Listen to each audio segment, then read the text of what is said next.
പീച്ചി വില്ലേജിലെ ഒളകര ആദിവാസി ഊരിലെ 44 കുടുംബങ്ങളിനി 1.5 ഏക്കർ വനഭൂമിയുടെ അവകാശികൾ.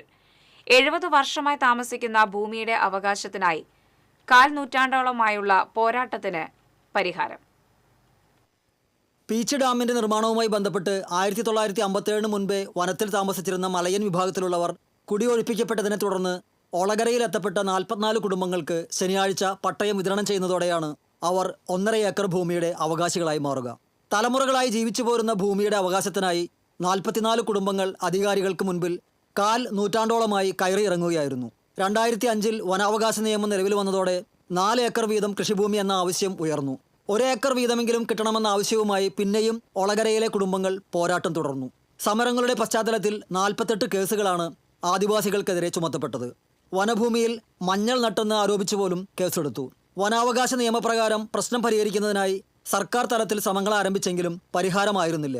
Revenue, survey, tribal, വനം വകുപ്പുകളെ ചേർത്ത് വിഷയം വിശദമായി പഠിച്ച് ക്രിയാത്മകമായി സർക്കാരിൻ്റെ ഇടപെടലുണ്ടായതോടെ കൈവശഭൂമി അളന്ന് തിട്ടപ്പെടുത്തി ഓരോ കുടുംബത്തിനും 1.5 ഏക്കർ കൈവശഭൂമിക്ക് വനാവകാശ രേഖ നൽകുന്നതിന് നടപടിക്രമങ്ങൾ പൂർത്തീകരിക്കുകയായിരുന്നു.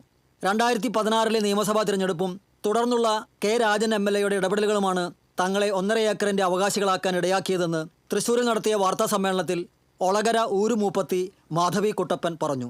ശനിയാഴ്ച വൈകിട്ട് ഒളകര ഉന്നതിയിൽ നടക്കുന്ന ചടങ്ങിൽ റവന്യൂ മന്ത്രി കെ രാജൻ പട്ടയ വിതരണം നിർവഹിക്കും. മന്ത്രിമാരായ AK ശശീന്ദ്രൻ, OR കേളു, കേന്ദ്ര സഹമന്ത്രി സുരേഷ് ഗോപി, ജനപ്രതിനിധികൾ, ഉന്നതോദ്യോഗസ്ഥർ തുടങ്ങിയവർ പങ്കെടുക്കും. വാർത്താ സമ്മേളനത്തിൽ Panancheri panchayat president PP Raveendran, vice president Savithri Sadanandan, standing committee chairperson Subaida Aboobacker, Sunil Vaniyampara എന്നിവരും പങ്കെടുത്തു. TCV news, Thrissur.